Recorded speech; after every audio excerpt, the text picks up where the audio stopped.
welcome to What This Is, your go-to podcast and video blog for diversity and inclusion. My name is Lau, That's and it. this is And KK. I'm How are you? KK.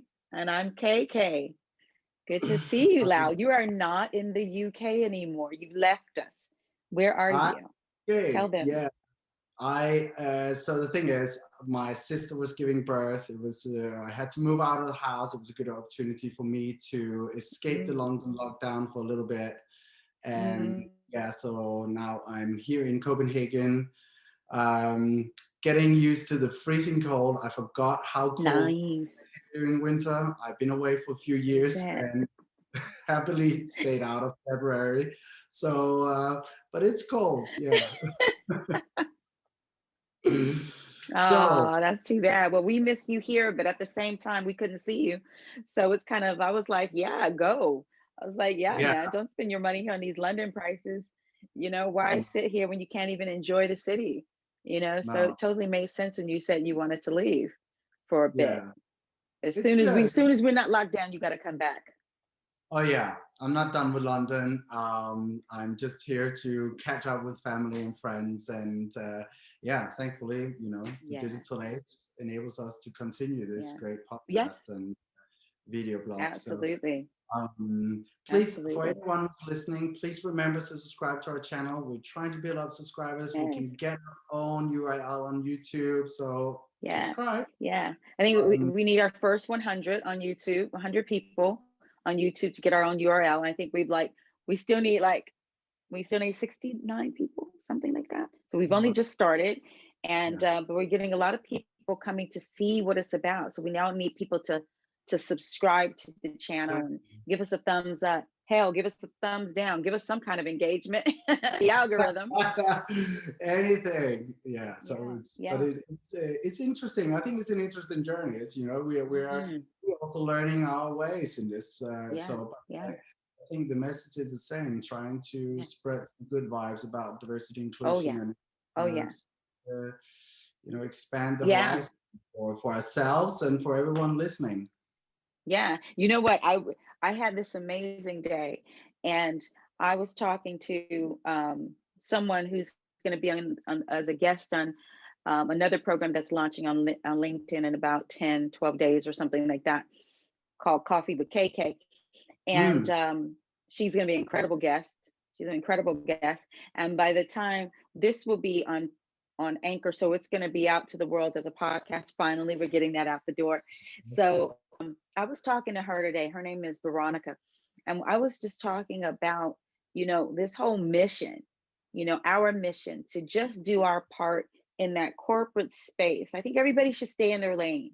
yeah, Do our part in that corporate space when it comes to diversity and inclusion and belonging and all of yeah, that, and how it takes all of us to do something, to yeah, create a space like this, to have those real conversations around diversity, inclusion, belonging, the wins, the losses in the space.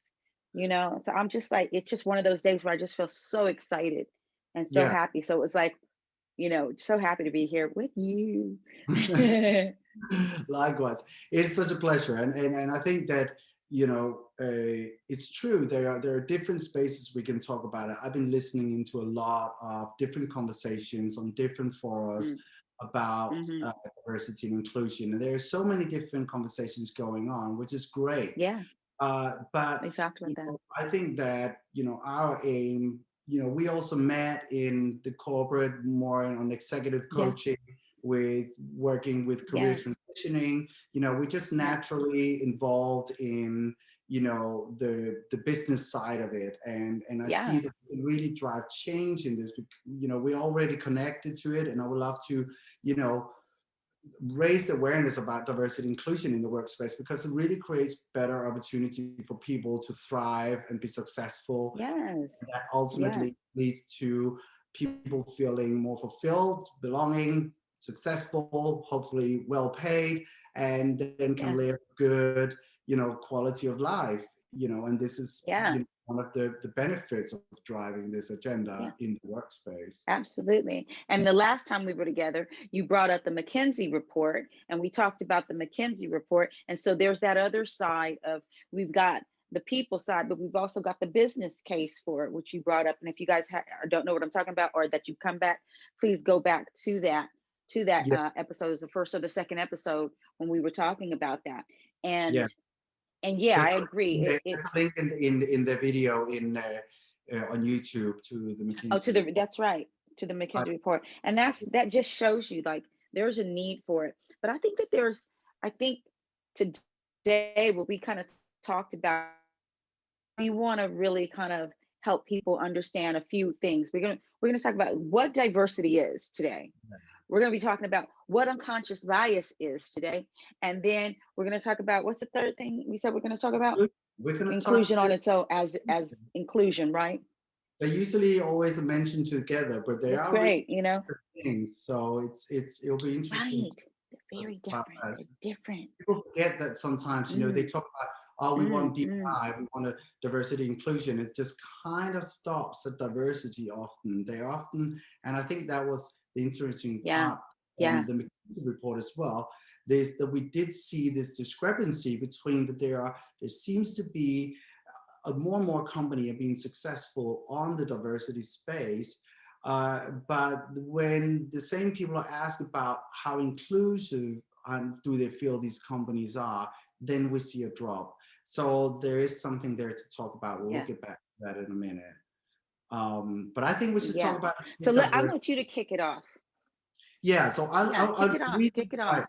So if you, the so reason let's why I pretend, mentioned it.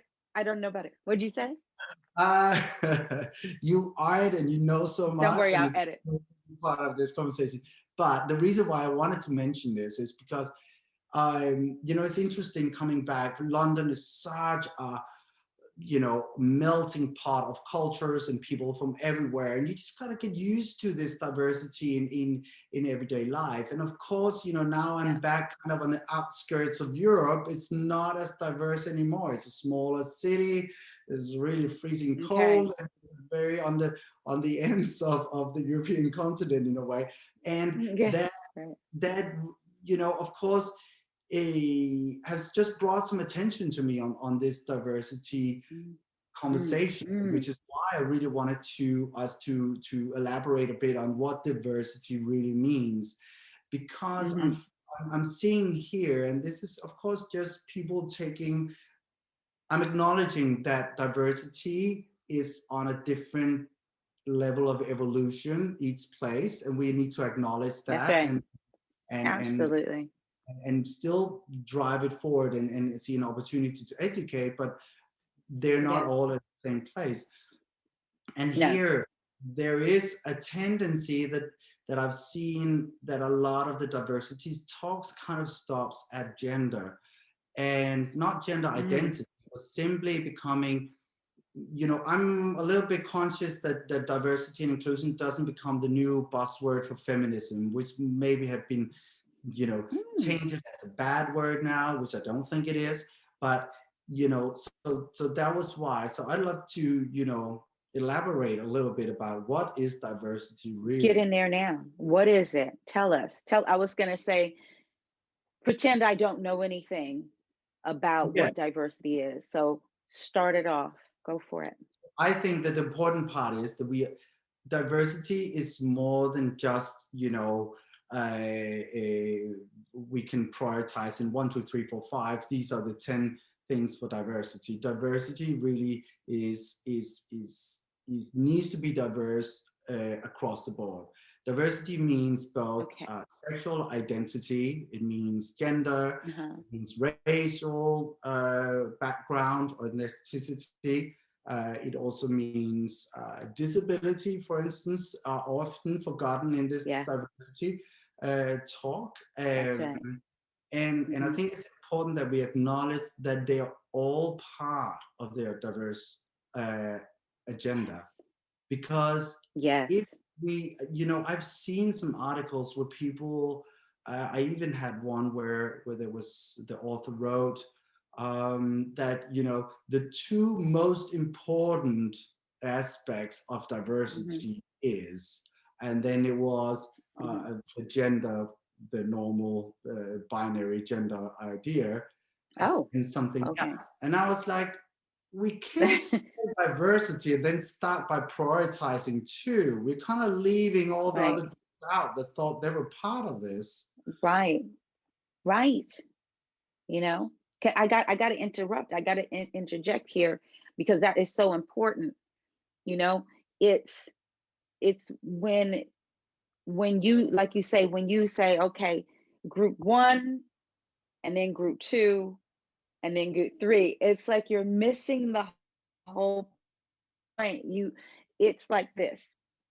I believe that Black Lives Matter, that movement, the movement is a good thing, particularly for my people, right? Hmm. It's a good thing. But when we're talking about, let's take it off from there. Let's come into this corporate space. We have a lot of other groups of people who have been marginalized. Yeah, We cannot forget them. no, And if we are looking after one group, well, we better look after all groups because if we don't, we continue to create the divide. And exactly. this is the problem. Yes. You'll pit race against race. No, no, Mm. no, no, no. There is no one group that has the ownership of diversity when we're talking about the groups that have been marginalized. Okay? The groups that Yes, have been marginalized, and those groups that have been marginalized, they are all that diversity. And what we're hoping for is we see across the board true diversity. Yes, I want my Black people raised up. I want my LGBT people raised up. I want my disabled, neurodiverse. I want people raised up. I want everyone raised up to at some point, diversity just is, right? exactly. It's just a And I part of think our the, the, ultimate the, the goal, system. right? Yeah. And I think that that is such a good point, that it is true. I can't speak to how it feel to be you, but I can speak to how it feels to be me. You can still speak to how it Mhm. feels to be you, but we are still wanting to build the same house, right? So, and Mm-hmm. that, Hmm. I think that's the important part. I will have Yeah, much more to say about the LGBT QIA than I will have about the racial yeah, challenges within right. diversity. But Yeah, I need to adapt the same philosophy, and it's not a matter of saying, because I that was one of the things I really loved about, um, or not loved, but it was when the whole Black Lives Matter movement happened.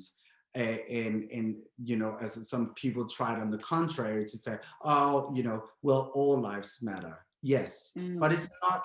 it's not all lives matters house that's on fire here. There, It's the Black there Lives you Matter go. that's on fire. So let's, Right. Let's focus. yeah, there's not a problem on the other White House over there. There's a Yeah, problem on this house, right? And that was yeah, important. And I think that whereas we all having our houses on fire or not, we are still under the same roof in a way when it comes to hmm, D&I. We might have initiatives that we are independently trying to raise awareness about our yes, minority, but we still need to be conscious to be inclusive when we're building the house, because we cannot exactly. just run off with one idea. It is in many Right. ways, it's also a philosophy, and this will lead us back into inclusion later on, because that is exactly what that means if you want to really Mm. own it. Really, I love what you're saying. I love that we both we're just both on this journey Yeah. of it's at the end of the day, it is a journey of inclusion. That's what we're saying. And I have to quote somebody today. I was in a meeting with someone, a director of inclusion at Netflix Amsterdam. I Hmm. was talking to Casey, and he told me. I said, "Is this exclusive? Can I say this?" Because I didn't want to put people's stuff out there. But there was it's Netflix's. something they put out. It's their inclusion report. I haven't pulled it because that was just a conversation today. Mhm. But Verna Meyer, she's like the head of, I think, diversity and inclusion or what have you. I need to get her title right. I am a fan of hers, but she's Mhm. over at Netflix right now. And she talked about three things: expected, respected, and reflected. And I was like, what's all this? Expect, expect your seat at the table. Mm. Expect it. You go and it there, it is there. It is already there. It's Mm. waiting, expected, and I love that. Yeah. It's that respected, respected for who I am and what I'm bringing to the table. And then reflected, reflect back. Your business should reflect Yeah. what is out there, right? Exactly. It's like you need to be reflecting what society looks like, Yeah. right? And there's something about that that makes me think of, yeah, it's the getting what diversity and inclusion, I know, but we're going to come back to that, but it's understanding what that diversity is. It's not just give me a job because I'm Mm. gay, or I'm a woman, or I'm a Black woman, or a Black man, or an Asian person, or an LGBTQIA Mm. person, or disabled, or new, you know, give it to me because it really reflects what's outside of that door. It Yeah. reflects people that are buying from us, right? It reflects the world, the globe, you Yeah. know? I agree. And I think that's so important, and that expectation, it shouldn't be, oh, so surprised to see you here, KK. No, it should be like, girl, your seat is right there. Exactly. It shouldn't be like, oh, Lau, didn't expect to see you here. It's No. like, Lau, your seat's there, right? Yeah. Yeah. Yeah. So I want to kick off with by saying talk about inclusion. So one thing, what we saw about in this McKinsey report was that companies seems to increasingly be successful on bringing in a diverse group of people. So the recruitment phase is happening. Um, but what seems to fail is the inclusion. And this is really where the philosophy is put into action. That's why it's a bit discouraging to see. So the recruitment, the good intentions are there, but there seems to be a drop off about the feeling inclusive and belonging when you actually get into the company. And what that Yes. means is, of course, that you have a higher rotation of staff because they don't feel belong Yes. to the company. So it can Right. actually have a real cost.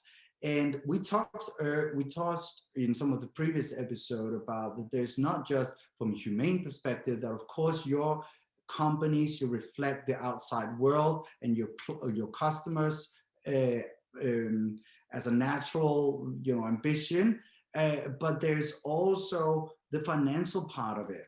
That there are Mm-hmm. we have mentioned examples before where we've seen companies who failed at driving a proper D&I agenda within their company, where they've had real Yes. financial impact on them. And that has just been confirmed in that report year after year only. So it's a Mm-hmm. shame that companies are not understanding that. And what I conclude out of that is really that in order to really obtain the financial advantage of it, you got to Mm-hmm. authentically own the D&I. It's not just about filling a scorecard. It's about Yes. keeping the philosophy alive once they have been hired into the company, that you take it further, because that is the only place where you actually see the benefits. So if companies out there thinking, oh, we just need to bring in a diverse, hiring Yeah. policy, That's then right. we are safe on our financial targets. That's not the case. You need to have an authentic, real Mm-hmm. ambition to drive inclusivity of work, because the Well, whole reason where this performance, the financial advantage of the D&I is coming into play is when people can perform, and they only perform if they truly feel they belong and are included in that company. I think you're 100% right. I think we got a couple of pieces here we're talking about. We're talking about inclusion is a huge piece, right? We've got diversity. We have the case for diversity. We know it's about different people that are more than the dominant group in the organization, right? So we get that. How do we keep them there? So here's that second piece. So we got the inclusion, and then I say it's the sustainability piece, right? Hmm. How do we see if you can sustain your workforce Yeah. by acts of inclusion, then you are more likely for your diverse group to move up in the ranks Yeah. and become those executive senior positions where Hmm. they weren't before. And Yeah. you're right. It's if you are really about your diversity and inclusion agenda, people might want to call it diversity, inclusion, and belonging agenda, Hmm. then you have to make it an agenda. I was talking to Veronica, again, I'll mention her name because she's a change management expert. And she said, diversity and inclusion is a change initiative. I said, absolutely. I was Mm. writing a paper in my master's class last term on change and how diversity and inclusion must be considered. It should be your biggest consideration in this era that we are living in. Yes. Diversity and inclusion, if you are initiating a change, creating a change initiative, you got to look inside, you got to see what's missing, and that's where that data comes from. So when people say, oh, it's just a tick box exercise, or you're looking at the statistics, your data and everything, it's good to know who you are, it's good to know where you're at, Yes. but you got to know why. Where's it going wrong when it comes to inclusion? Because inclusion means people don't leave the organization. Exactly. People expected. They got a seat, they expect it. The junior person is looking up to KK, who's in the middle, senior management, and saying, I want to Mm. be like KK. I want KK to be my mentor. I would love KK to advocate for me. I can see myself at this organization, right? Mm. Without that, people jump ship. Mm. Yes. People Exactly. jump ship When they because they come, don't feel included. They don't see anyone that looks like them. It could be the same way for anyone from a diverse background. If there's if you can't see yourself somewhere, if you can't see more than just one of you or two of oh, you, you quickly why pick would up you on that. stay? You quickly pick up on whether there's a true and authentic ambition to creating inclusiveness for your diversity when you're there. And obviously, if you get in and you all quickly feels that this just seems to be a numbers exercise on the diversity part, but there's not, it's just falling short on inclusion. Well, you're not really getting the benefits of it. You're not making people thrive and perform to their very best, and then you're not really getting the Yeah, financial benefit there is besides the that's whole, right. human argument for it. And I read That's a right. interesting kind of I listening into an interesting training about inclusion, and they mentioned um, three key aspect that needed to, in order for people to feel they belong, they need to Mm-hmm. feel some level of autonomy. You need to feel that Mm-hmm. you are in control of your own boat, so to speak, or you have some kind of Mm-hmm. decision making which makes you feel important, right? And you need to Right. have, you need to be able to connect to something. There needs to be something that connects you in the organization, and then you Be need the to, values. exactly, then you need to connect to the values, and uh, and then you need to be good at something. If you get those Mm. three in place, then you are on a great path for creating true inclusion and belonging, feeling a sense of belonging for people who are in Yes. company. I think that's Yes. important to remember because, as you said, we need more, not just diversity in what we call the lower level of an organization. We need to get them Yeah. into the leadership positions so they can Right. be um, mentors for other Yeah. people and Yeah. inspiration. And I think that was also one of the key outtakes from my research into the D&I is Yeah. from a workspace perspective, we need to get people, a diverse group, into the leadership and senior management roles. They are so important for creating ambassadorships and for creating mentorships and inspiration for younger Yeah, generations, for them to really see that they also can, succeed and really perform and elevate into the organization with an authentic expression of who they are. absolutely. This, I think takes such a shift of mindset. It takes such a shift of mindset. We're talking about the recruitment piece. We're talking about the initiative of recruiting. Stop barring the recruitment where I've got a friend you need to meet, because you get the same homogeneity going on. Everybody's the same Mm. because I went to this particular school, and these particular people, and these are my old friends. And so that's how we see a lot of corporate situations occurring, to where our staff is, I think in a way, you've got to get rid of the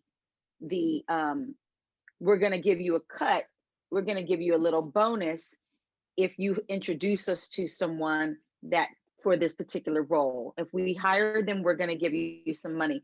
You can't keep doing that, No. And don't get me wrong, I put many people up for coaching opportunities, right?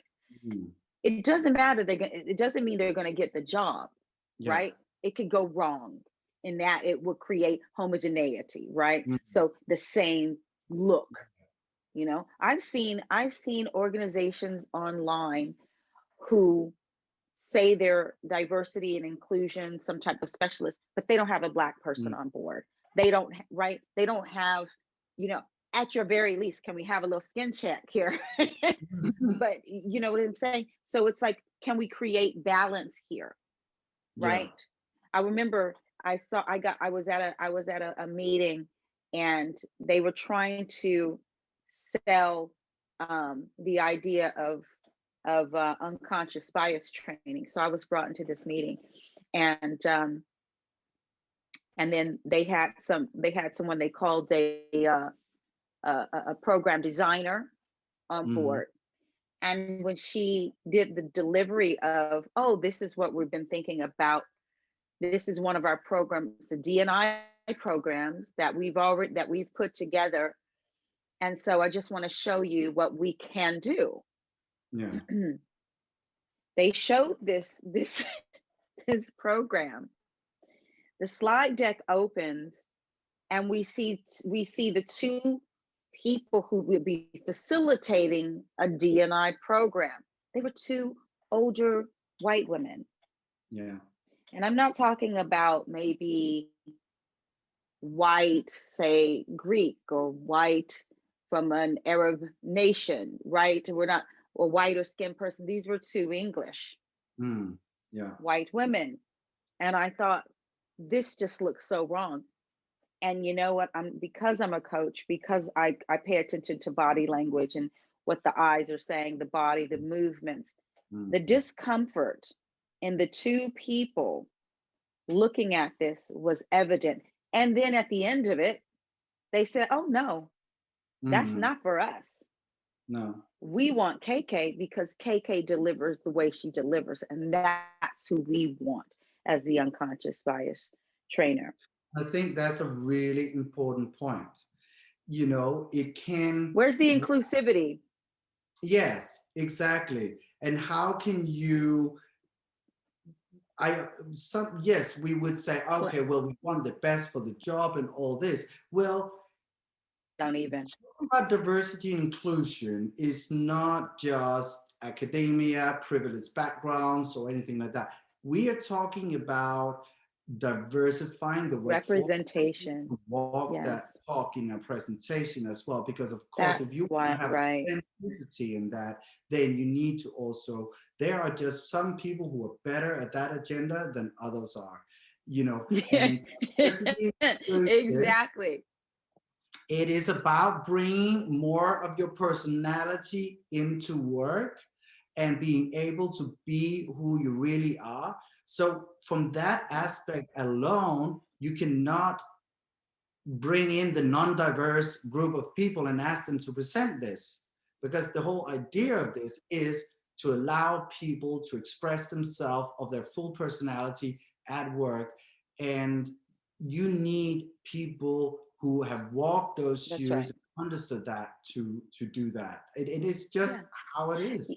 It is. It is. It's like you and I, Yeah. when people get to know us, it's like we come from these clearly marginalized groups over time infinitum, you know? Mm, And so those are those people you want, because see, this is it. When I walk into a room to deliver something on diversity and inclusion, I'm already representing a perspective of how we think it should look. So how the viewer thinks, oh, okay, this is the DNI conversation. Oh, it's a Black woman. That makes mm, sense. If you come in the room and say, so my name is Lau, I'm a gay man, blah, blah, blah. Oh, okay. exactly. Talk. We can learn, we can ask questions. But if it looks like me, where are you learning? Yeah. If And I you wanted to an all Black audience to teach, say, unconscious bias training, it would be a lot of like, yeah, girl, mm, because we know we live in. Am I the right person? Am I bringing value in that organization? But if I yeah. came in talking about unconscious bias and how it has affected us, not Mm, diversity, but how it has affected us and mm. how we react and respond in the work environment and how we blah blah, right? You're gonna more buy-in. You Yes, can relate how it's affected us, blah blah blah. But diversity, it's like we diversity. What are you telling us? We already know that, right? exactly. But in a white audience or a non-diverse audience, you want to see Yeah. diversity come in the door. And There's that's a inclusive risk again, for when coming you back to the inclusion piece. exactly right. It's almost a bit of a slap in the face to all the marginalized groups. They're supposed to be part of this if they're not even out there presenting, Yeah, the initiatives or right. explaining what it really entails. Because there's a real danger. I mean, I am such a strong supporter for allyship. I mean, there are, they're the 100%. backbone of driving change, and I That's right. appreciate uh, anyone wanting to support this agenda. But like I said Yeah. in the beginning, I cannot explain how it is to be in your shoes. I can listen, I can Yeah. try to understand, and I can probably, tell that I could imagine like that, but I don't know the full story. And I will never be able to do that Yeah. because I haven't walked in your shoes. And that's the same way. That's just how it is. And if you are not being inclusive and diverse in this kind of fora, or this agenda, you're risking, with the best intention, to Hmm. have a lot of blind spots that you're not even conscious about. Mm. You know, Yeah, very so true. that is why I have really appreciated all these conversations we have, because you taught me so much about your background, Yeah. Thank what you. your story is, and Yeah, that's so important. But I can still never say that I know how it is to that's be you. right. That's right. I accept. My uncle was gay and he could never tell the world he was gay. He could never be himself. Yeah, Do I know how that feels? Because of my own sexuality, I'm bisexual, but yeah, I struggled with that for many years, but I still will never know what it feels like to be Uncle Tony. I will still never know what it feels like to be you walking yeah, down the street. That time you told me you're walking down the street and you get punched in the yeah, gut by a homophobe jerk, yeah, because you're being who you are. So I can never know what that feels like. I have a different experience of yeah, being a minority, and I know what that feels like. yeah, And I think it's important for organizations to get that, to really get that diversity and that inclusion piece. Yeah, open the doors, let us work there. Let Mm, diverse groups work in there just with everyone else. But damn it, don't you want to sustain your business? Don't you want your business? Don't you, I talked to someone, she said that, there's a high turnaround. There was always a high turnaround in certain positions at a particular company. yeah. And yeah, and then we talked about it, and it was your diverse people leaving. So Mm, every time you turn around, you're spending more and more money to try to get somebody else in. exactly. That's just dumb business. That's Yes. just dumb. Yeah. You need to then take a look at your Like, real like what's your inclusion, what does your inclusion look like? That's a good place to could start. that be the Do you problem? have real ambassadors in important roles that can be aspirational to younger talent? Is there a sense that here this is where I can perform?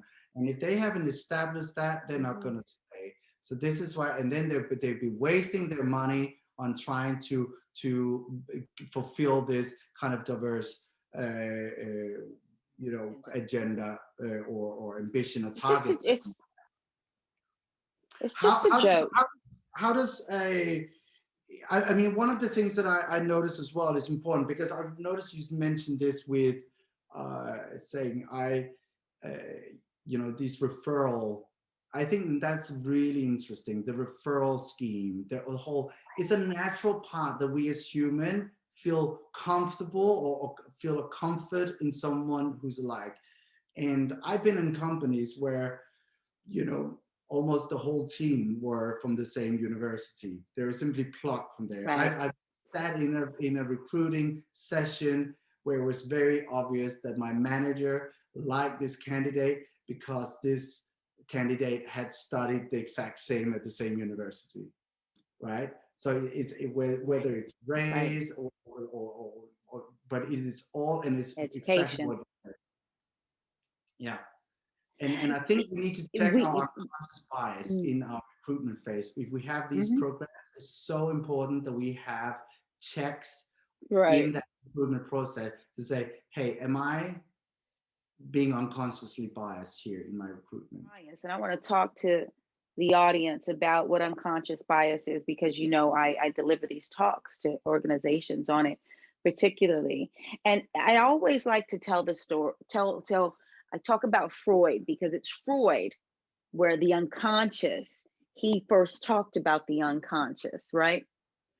And he talks about there are, and I'm going to paraphrase and I'm going to put some other information in there from my learnings and stuff, but and the way I look at it. So the unconscious is where all these memories are stored. And I say they are stored and you don't have the key to open them and unlock them. So Mm, this is powerful stuff, right? So I'll imagine you're 35 years old, you got 35 years of experiences. There's no way we can hold on to all of this information. It's just impossible. We'd like combust or something, right? So it's all these memories, all those memories that you can't remember when you were little, and I can't remember when I was little, and then your parent winds up saying, "Oh, you remember that?" And you're just like, "It's gone." Right? Well, they are actually stored in the unconscious, and the unconscious is an interesting place because these memories and things that are stored in these events and these words that we have heard, things from the media, as introjected inside of us. And that was Melanie Klein. Kind of, she was a peer to Freud as well as Carl Jung.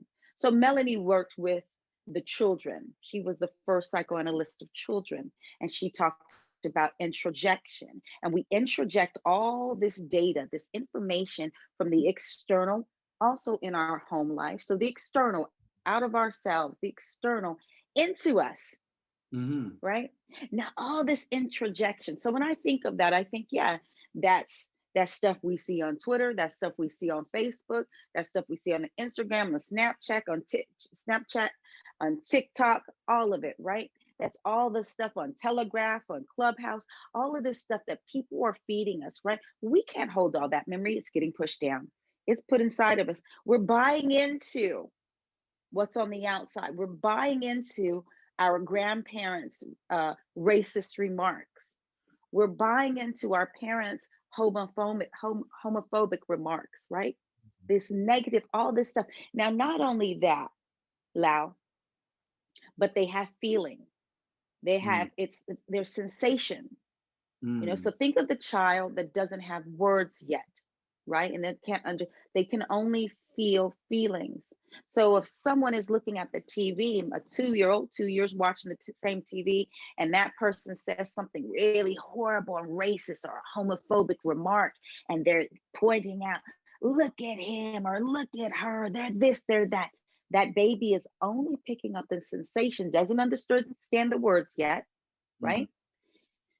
And he's seeing the image and he's looking at grandpa, and grandpa is reacting a certain way to that image. The grandpa is planting the seed of racism and bigotry into that child. mm. It's introjected into that child, right? So right, this is deep, right? So when you Nobody's think born prejudiced.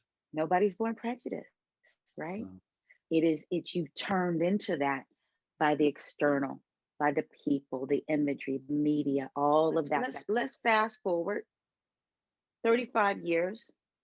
The man say he's the baby that's watching grandpa act a fool. 35, 40 years, he or she is now in a management position. They yeah. are in a management position. Usually they've been hiring the same people that look like them, sound like them. Your example went to the same university. Maybe they're just all white. Let's just do it, keep it easy. Then the Black person comes in and suddenly they're looking at their CV. They like the CV, but that Black person walks into the room. This is the unconscious now trips you up. The unconscious bias, Mm, because baby was listening and seeing the Black person on the TV and grandpa going off and looking there. We've created a physical sensation. We've mm, created a bodily reaction that is mm, now, 40 years later, triggered. mm. Remember, you don't have a key to the unconscious. No. It triggers. Does that person walk in the door looking just like that person that was on the TV when grandpa was saying, la, la, Yeah. la, right? You see, and when people say, I didn't know I had unconscious bias, no, you got to get a deeper understanding, a Mm, deeper understanding. Your parents may not have said anything wrong. They could have reacted. Grandpa could have been the one reacting, and mm. you were privy to it. Yeah. And every time that image of a person showed up, you heard grandpa yelling again. And so you put it in your unconscious that is bad. That Mm, is not good. You see? So the unconscious bias had been implanted inside of us. mm, And that's a powerful thing if you're in a management position where you have a power. And so how, like I said, the unconscious is good in that it stores stuff that we just couldn't manage to hold. It also stores things that you learned by rote. It stores how do you count to 1,000. You just do yeah. it. How do you get in your car and you drive to the same grocery store you've been doing for 20 years because it's a habit. It's just physical. Boom. That's the unconscious at work. It's just doing that stuff. So it saves us time. It has its utility. But Yeah. when you're in that kind of Daniel Kahneman refer to the system one kind of a thinking where you're just making real quick decisions. Take the little boy again, who's Mm, now making a decision in management position, where everyone has looked like him, sounds like him that has come through before, but here comes the image that created a negative sensation inside of him. He doesn't know why. He doesn't think this guy is the right guy, mm. right? He's a nice No. guy. He's good to his wife. He's good Yeah. to his kids, or he's good Mm, to his husband. But something has creeped in from the unconscious. And the mm. unconscious says, I'm going to make a quick snap decision. He doesn't have the education that we're looking for. And I just got a feeling, these are the language. I just got a feeling he's just not the right one. And he doesn't even know where it My comes from. gut. And he doesn't know. And it's my gut. Yeah. And see, this is why the unconscious bias training is very important. And if it's not trained, if you're not trained to think on a deeper level, then you will never understand. See, people say, oh, they go to a training and they realize they had some unconscious biases, but they didn't get anything out of it, or they felt guilty. Mm. Well, I would say you didn't have great training, Yeah. because I don't want you to leave feeling guilty. I No. want you to leave feeling like I'm a human being. I've got a history that might have caused me to see the other in a certain type of way, Mm. right? And you know what? Now that I'm aware of that, when it's time to be that same person, the same guy who's making the decisions, he's had some training, maybe he's compounded that with some good coaching around it as well, unconscious bias, diversity inclusion type of training coaching program that we at Ezra do. Hmm. But then when the next person that comes into the room that triggers that childhood experience, he will slow down and he will question himself, and Yeah. he will say, hold on a minute, let me make sure I'm present and I'm more deliberate with what I'm doing. And Yeah. hopefully, then he makes the right decision. You Mm. can only transform mindsets when you start to transform your own mindset, right? Yeah. When you start becoming, excuse me, I hope this is not making noise. When you start becoming aware of your own shortcomings, can you help other people become aware of their own shortcomings? And Yeah. both of us as coaches, we know that to be the case. Because how many times have you had personal aha moments when you've been coaching people? Yes. Yes. Definitely. You can get. It's not only the client that gets something out of it. Sometimes you yourself get a little bit of a aha Yeah, moment. yeah, That's it. It's yeah, definitely. yeah.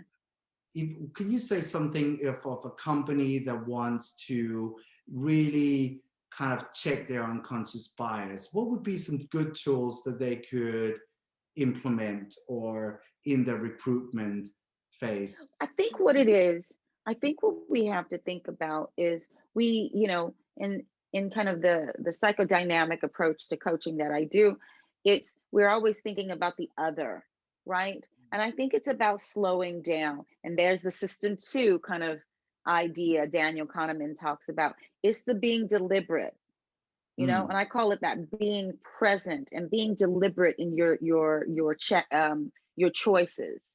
When it's Yeah. time to come and make a choice, think about it. When it's time to do a person's annual review or whatever, or biannual review on that individual that's from a diverse background, ask yourself, am I putting more on them because I have an unconscious bias towards Black people, or towards women, or what, or toward gay people, whatever the issue, or disabled person?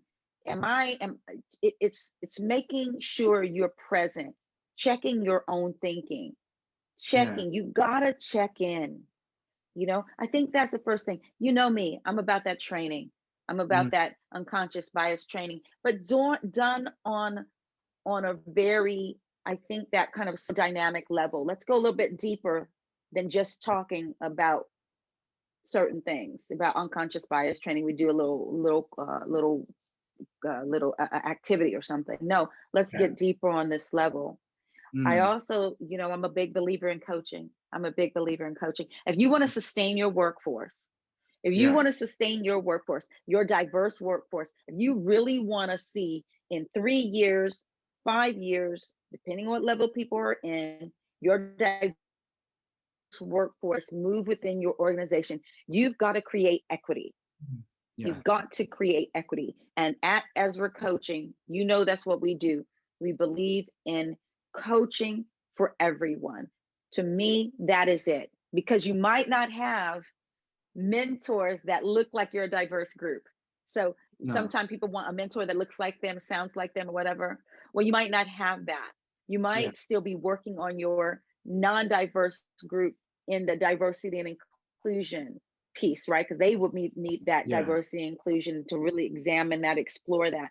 But then for your Exactly. diverse group, you may need to create that equity, and that would be coaching, giving them that opportunity to where they may able to speak and grow the way they really want to grow, whereas before it's traditionally been given to only certain groups of people. I love that. I think that is a really great example or suggestion to both anyone who really wants to start on this journey and learning more. And if you are Mm, a company that are just like really on the beginning of this or embarking on this, you might find that you can't find this diverse talent to kind of start building the momentum.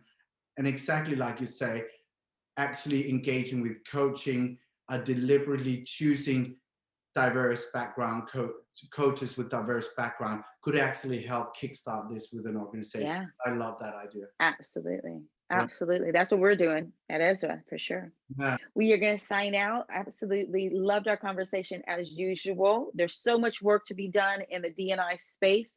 And we just want to encourage others to go ahead and make your way. And in this space, reach out to us, kkandlau@gmail.com. That's LAU, KK, two Ks, and AND, LAU@gmail.com. And we will help you along that journey. If you're an organization and you are interested in unconscious bias training, or any diversity and inclusion workshops for your organization, please do get to us on the same email and we will endeavor to help you out. It's been a pleasure. It's been a See pleasure. you later, Thanks. Lau. See you next week. Bye bye.